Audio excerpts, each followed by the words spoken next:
শিবের পুজো দিয়ে সকলের মঙ্গল প্রার্থনা করে প্রচার শুরু করলেন সায়নী ঘোষ। কবির সুমন, সৌগত বোস, মিমি চক্রবর্তী এদের সেভাবে পাওয়া না গেলেও তিনি আছেন। বিগত 3 বছর ধরে তিনি রাজনীতি করছেন। যাদবপুরের মানুষের ভরসা তার প্রতি আছে বলে জানান তিনি। মানুষ মমতা বন্দ্যোপাধ্যায়ের উন্নয়নের জন্য তাকে ভোট দেবেন।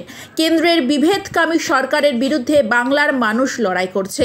এই রাজ্যে মোদির গ্যারান্টি বলে কিচ্ছু নেই বলে জানান সায়নী ঘোষ।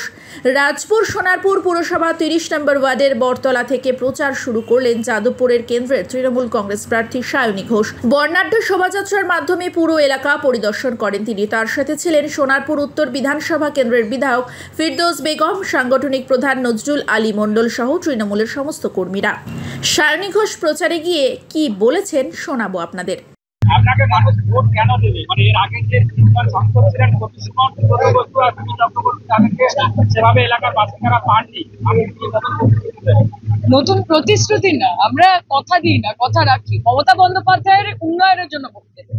তার থেকেও বড় কথা, আমরা একটা বিভেদকামী, একটি বঞ্চনাপ্রবণ কেন্দ্রীয় সরকারের বিরুদ্ধে বাংলার মানুষ লড়াই করছে। সেখানে the fight is directly between দিদি অ্যান্ড মোদি। এবং পশ্চিমবঙ্গে মোদির গ্যারেন্টি বলে কিছু নেই। যদি মানুষের কোনো ভরসা থাকে তাহলে সেটা হচ্ছে দিদির গ্যারেন্টি, 24 ঘন্টা মানুষের পাশে থাকা।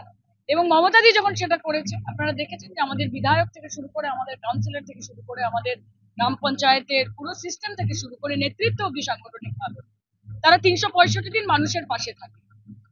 কাকে পাওয়া যায়নি, কি হয়নি না হয়নি, সেটা that is not my look out. তবে সায়নী ঘোষ 3 বছর ধরে মাটি কামড়ে রাজনীতি করছে। যাদবপুরের মানুষের এইটুকু ভরসা রয়েছে যে সায়নী ঘোষকে তারা 24 ঘন্টা তাদের পাশে।